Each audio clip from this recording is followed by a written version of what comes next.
Thank you and welcome to the show for today. You are watching Perspectives with Alana McLaughlin.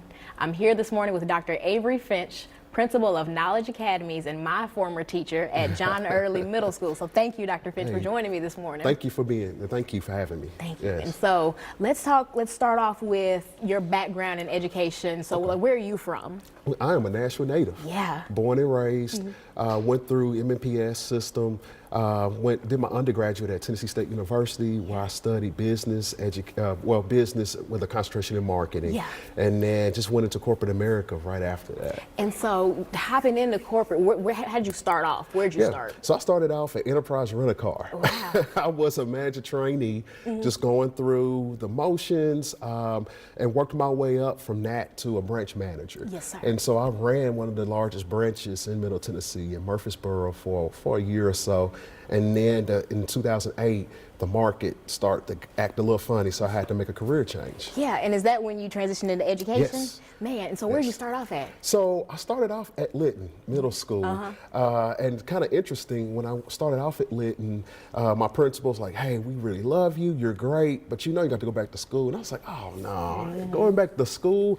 And so that's how I got introduced to Trevecca. Now, what's interesting, Nashville native, I didn't know Trevecca even existed here in Nashville. I heard of David Lipscomb, Vanderbilt, some other schools, of course TSU, but not Trevecca. So when I went there, went up to the third floor, Mackey building, and didn't have any, appointment or anything. So I go in and Dr. Mary Finch says, hey, listen, come in. And I come in, she has these stack of papers everywhere, like just a typical professor. And she spent like an hour with me, just talking to me about, next steps, education and how it's life-changing and that kind of thing. And I just fell in love with it. And she's like, you're going to start Saturday. This was a Wednesday. Yeah. And I was like, Saturday? She's like, yes. I was like, I haven't talked about money or, financial aid. She said, don't worry about that, because if you don't get this, you won't have a job. So she laughs. And that Saturday, I thought my name was going to be written in pencil. It was in alphabetical order, printed out. And I was like, hey, this is God. Oh, yeah. This is it. And that began my journey into education and just learning and pursuing a master's degree. And so did you continue to work at Lytton while attending Trevecca? Yeah. And how long did you stay at Lytton? I stayed at Lytton for 1 year, and then Dr. Dennis ended up moving over to John Early. And that's where she took me over with her, and I continued my education journey as well as teaching there as well. And so now, what did teaching at John Early look like? What were you doing? Okay, so so John Early was a Paideia school, when it first opened, and the year I came was the first year it became a neighborhood school. And so we had two neighborhood project communities, as well as just the neighborhood coming together for the first time. So that first year was challenging, but it was very rewarding. It was very rewarding. I would never take it back. It was fantastic. I enjoyed it. And I really got to see who I was as a teacher, for sure. So I stayed there. I was there for 8 or 9 years. Yeah. So it was fun. It was a great journey. Man, yeah, you saw me through. Yes, for sure. And at John Early, I know that I had a great relationship with you, but in terms of other students, and this kind of gets into our second segment, when did you know that changing student lives was your calling? When did you begin to kind of feel that out? When you have students come in and they have, from different backgrounds, socioeconomic, poverty, just whatever, when you see those things and they're missing different links, that's when I started to realize you got to reach before you teach. Yeah. And these kids would not listen to you unless you built a relationship. So, not just only for you, but for other kids that just didn't have a parent at home pushing them to excel and to grow academically, socially, emotionally. That's where I felt like my niche is. And I really started to develop relationship with those high-need kids that always got in trouble or, made several visits to the principal's office. I was that person that was able to take those kids under my wing and really develop them. And then I was able to teach and say, hey, listen, you're smart. You can really grow. You can really gain this. You can go to college. You can be an entrepreneur. You can, so many things. So just getting them to realize who they are as a person, as a kid, really helped. because they didn't have that. Yeah. And now, extracurricularly, I know you were involved in a number of clubs. What kind of programs did you do at Lytton or John Early? Yeah, so help with basketballs, the assistant basketball coach with Marcus Kennan. That was a sensational. We did an amazing job. We actually ended up winning the city that about 2 years into it. And then I did technology. So I was a technology teacher. So we also, with Cumberland View, we partnered with them, and they had some computers that needed to be updated. So our students went to the projects or the housing community and helped build those computers, which was amazing. That was a great opportunity. Yeah. And so in our second segment, I'm going to come back with Dr. Finch to discuss changing student lives further. Yes. Our morning team sets us apart. From Jennifer's distinct knowledge of all things Middle Tennessee to Greg's ability to comprehensively cover code red weather, plus Justin's unmatched. Thank you and welcome back to the show for today. My name is Alana McLaughlin and you are watching Perspectives. This morning I have Dr. Avery Finch, Principal of Knowledge Academies, speaking about changing student lives. And thank you again for joining me this morning, Dr. Finch. It's a pleasure. And so in our first segment, we talked about your background and your beginnings in Nashville, and we ended up talking about your career beginnings in education through Metro Nashville Public Schools with history at Lytton and at John Early Middle School. And so we began to touch on the idea of changing student lives in that first segment. And I kind of want to continue to talk about the things that you saw that encouraged you to get involved, to kind of go that extra mile with students. And so what are some of the things that you can remember from those experiences with urban learners? So once as a teacher and I beginning to interact with kids and also with teachers, I'm like, hey, I need to take this a step further so I can further my scope, widen my scope. So I left the classroom, become an instructional coach, technology coach, and just got on the teacher side of things for a moment and did some professional development just to really help grow the scope of teachers integrating technology into their classroom. So I did that for a year, and then I left that, and then I became a dean of students because I miss interacting with kids. So that I really got into the culture piece. I'm still at John Early and I'm developing that piece, right? Just coming up with some rules and norms and really touching the culture pieces and really making school a second home for students. And then I left that, and then I eventually became an academy principal at Stratford Museum Magnet School, and did that for 5 years. And that was awesome because I had even a bigger lens for kids, and it really developed the scope of, hey, listen, not only can I help kids, but I can help teachers develop, and I can include parents and the community, which is really good. And then I left there, and then now here's principalship. So here at Knowledge Academy, which is a charter school, is an opportunity for me to really impact a community. And that's what it's about. When you go hand in hand and you see not only students, but you also develop an opportunity to develop a curriculum, and you're looking at the instruction piece, and you're also looking at kids and how to really get them to graduation, get them across the stage. And teachers, how can I get your witness, your teacher witness? How can I get you to develop the relationship with kids? Because not everybody knows how to do that, unfortunately. So you developing that and coaching them up in that as well. And just, you could see the need for that, especially our inner city kids and our black and brown kids. And I want to touch on this quickly for our viewers who may not know. What's the difference between a charter school and your regular general school? So a charter school is basically, hey, a charter's written saying, hey, we'll do these things. We may have an extended school day, or we may have a specific focus, a theme, or whatever it may be. And that gets approved through the LEA, which is maybe MNPS or a local school district, or even the state. Tennessee Department of Education may approve it for 5 years or so. Usually they're 10 years. And then you go from there and you get your kids, you recruit, you enroll, and you start to develop kids. So it's basically still same school, still school, just give you another option. It's all about choice. All about choice. Yeah, all about choice. What specifically does Knowledge Academy, what's y'all's mission? So our mission is to really get kids college career ready, right? That's most schools, but we have an extended school day. We have 100% graduation rate, which we're still, a lot of pressure on me. Keep it keep it, you know, but it's, you know, we have that. We're 5 through 12, and we're currently serving 530 kids. Wow. So we're planning to have 650 this upcoming school year, and we're continuing to grow. So it's really just really pushing and saying, hey, we're gonna get you college career ready. We're gonna get you ready to go. So ACT prep, some of those other things that you need in order to be ready to go to college and be successful. Is it lottery entry or just application? It's open enrollment. Oh, yes, okay, yeah. So you can go in, you can go open enrollment, kind of like NSA and some of our other schools. So you can just apply, and then it's open enrollment, and they'll let you in. As long as you live in Davidson County, you can attend. And now that you've been at Knowledge Academy, 2 questions about that. Okay. One, what do you think is the biggest difference between charter learners or charter students and then gen ed students? And secondly, do you think that it's any easier or harder to impact students in charter schools? That's no difference. No difference. It's no difference. It's school, it's kids that are there. It's just parents are saying, hey, I want to see something different. You know, because you can homeschool, you can do virtual school, you can do the local school down the street, or you can charter.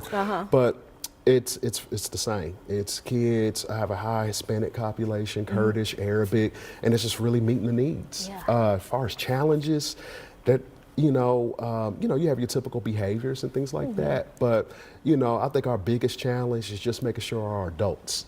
Kids will be kids, but you really want to coach adults up, because one thing that's different from charter versus regular traditional schools, we have teachers come in or people come in and they're second career folks, and they don't have their licensure.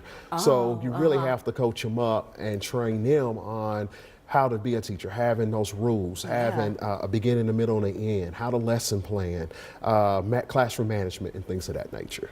So you really deal with that more so on the charter side than you would a traditional school, where you have to have your license. And those types of things. In terms of community involvement, did you find more in like the gen ed, the regular school setting, or in your charter school setting? Yeah, probably I have to admit charter. Just because the enrollment's huge in charter. So I've been more involved in the community here than I have when I was at John Early, Stratford, some of my other stomping grounds. So. And when you say community involvement, what are some of the things y'all are doing? Yeah, so like at Southeast, the library that's there, we participated along with Cane Ridge and some of the other schools. There was a Community International Day that we did that was fantastic. So you got to see the bands, and you got to have a booth and those kinds of things. We also partner with the after school program that's there. There's a Southeast Center that's right there. So some of our kids after school, along with our clubs, they can go over there and participate and do some of their after school programming as well, which is really good, So those are some of the few things. We also got an Easter egg hunt thing that's coming up here soon that we're going to participate in as well. Is that on campus? No, it's going to actually be right there with the Ford Hub Center and some of those other, the library and some of those spots. It's going to be right there. So we're excited. So it's not that far from the school. It's less than a mile away. We're going to walk there and participate. So we're excited about community partners kind of chip into things like that. Awesome. Different community partners. Cheryl Mays, who's a fantastic. She just got recently elected. She's pushing us. She's there. She's been at the school, and then we got some other folks that's going to participate as well. Yeah, that's not bad. And so in our third segment, I'm going to get into some of the core examples of how you've changed student lives all over the course of your career. And then I want to get into actually your history at Trevecca, not only being a student, but impacting adult learner lives. And so join me for our third segment, where I'll return with Dr. Finch to discuss changing student lives.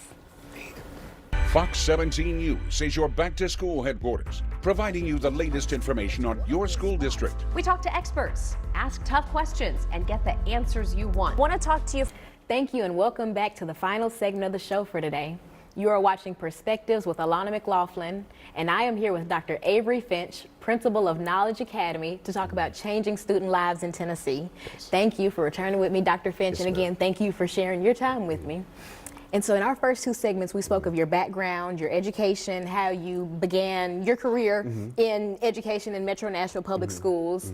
And we left off with talking about your beginnings in changing student lives. We talked about some of the socioeconomic factors that influenced you to, want to be involved in student lives. And we talked about some of the experiences that you've had in both charter and gen ed schools. And so picking up from where we left off in that second segment, we talked about, seeing, poverty, seeing violence in the home and wanting to be involved in students. So what are some, if any, some specific examples that you can think of as an educator of knowing that you had to be involved with this student? Yeah, so, one example is I've had a student who ended up going into DCS custody and was on the brink of not graduating. So I had the opportunity to just kind of get in and say, hey, you're gonna stay here at the school, we're gonna take care of you, and just be able to get hands-on. And making sure they're on track, they're doing credit recovery, recover those credits, rooting them on through that process, making sure that they have food, clothes, just making sure that this young lady was good to go. And so, I'm proud to say she was able to graduate and just thriving and doing well. Just because, and I won't say me, but it's community, right? Yeah. It's the other teachers that were involved, other administrators, other folks that were able to just really pour into that person. Because we always got to remember somebody poured into us, so we have to have the opportunity to pour into others, and that's something that I really hang my hat on. My educational philosophy, so to speak, when it relates to kids that need extra attention and need that hands-on. Yeah. And so I think about your experience. You're a special case because you've been both a student learner and an adult learner.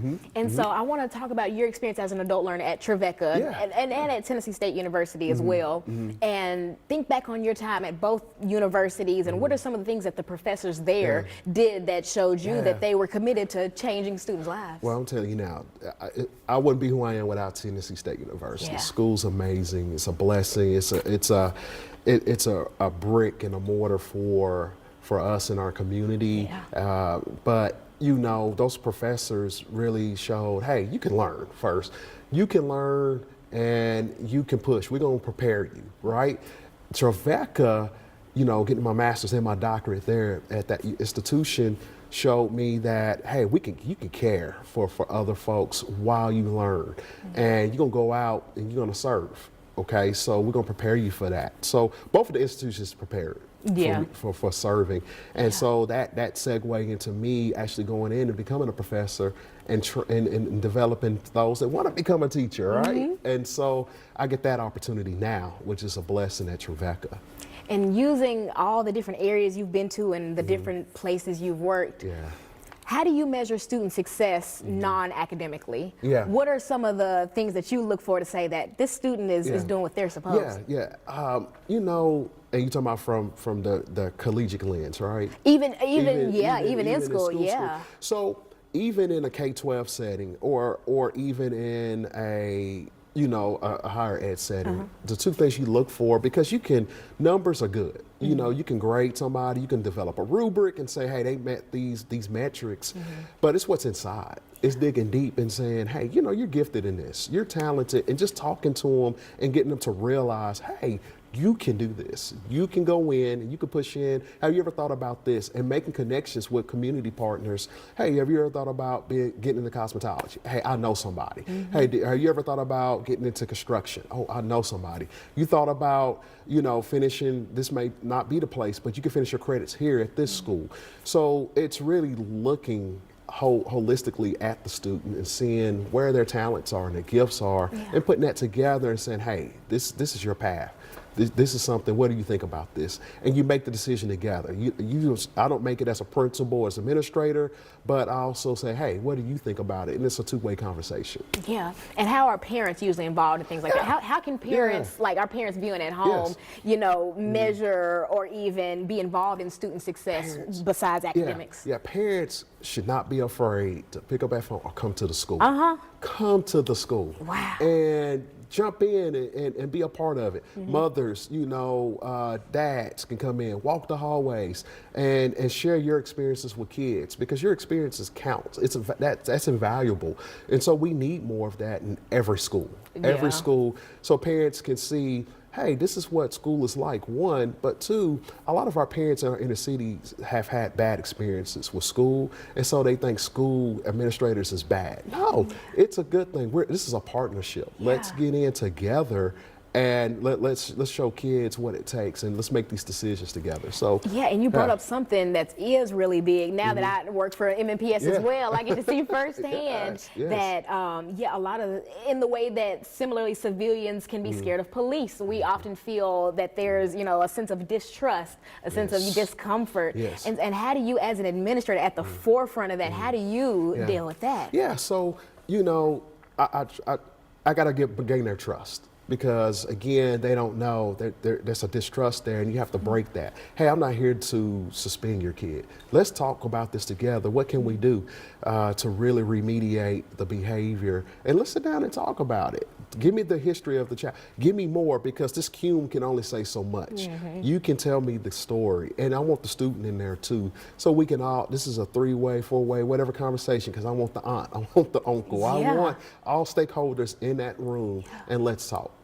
Because that's necessary. That's what's needed. We don't do enough of talking, and that really helps gain trust and support. And they'll say, "Hey, listen, okay, I can rock with you, Dr. Finch, because I see that I can trust you, and I can talk to you, and that helps out tremendously." And those conversations really do make the world of difference. I know that the teachers I had that I could talk to and actually have a say-so in something were the teachers that I just cling to.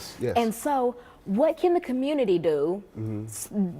I'll take this in 2 parts. What can the community do to aid learners in general, youth learners? The students that we see in church or at the community center. What can we as people do to just encourage them to, stay the course? And so, what can we do in terms of that? So it's just really just coming in and building a relationship. Now, from the school perspective, like we have a coordinator. We have a coordinator that comes in. She's my community engagement coordinator, and what she does, that's Ms. Black. She goes in and she rubs elbows with these folks, and then she invites me into it, and then I'll get my athletic director, and then I'll bring teachers, and then they'll come in and they can be a part of the faculty meeting, or they can come in and set up a booth doing those open nights, the math nights, the literacy nights. Those kinds of things are really helpful to know, hey, I got somebody out here that can help with whatever it is that you may need outside of just academics and social emotional things that you can have in the school. And I guess more specifically to Knowledge Academy, how can our viewers and other community leaders get involved specifically with your school? I know you mentioned Ms. Black, but are there forms or paperwork? Should we visit the school? Are there donations? They can always reach out. They can always reach out at info@kayouth.org, and just send an email there, and then we can take it from there. And we'll get it to the right person, and that would be the first step into, hey, listen, come by the school. You can come tour, and not only tour, but you can also meet those folks that need to make the necessary decisions for you to come in and kind of help partner with us, because we're always looking for partnerships. And I guess to kind of summarize this whole thing and to wrap everything up, what do you think is your big statement that you want to emphasize in terms of student success? My why. When you said that, think about my why, my passion. Why am I here? Why am I doing this? And what keeps me going is just, again, kids need help. They need us. They need us every day. We're coming off on this side of the pandemic, and just really making sure they're emotionally safe, right? And not only that, but hey, are you ready? Are you ready? Can you perform and contribute to society? Because that's the end. How can you contribute positively to society? And that's what drives me. That's the focus. That's what keeps me going. And then developing the future. I need some more teachers to come on. There's a shortage of teachers. And so that's why, again, I'm teaching teachers how to, teaching others that want to come in how to be teachers and how to be good stewards of kids. And Dr. Finch, this has been great. Thank you very much for sharing your perspective with me. Thank you. And to the viewers, until next time, good morning.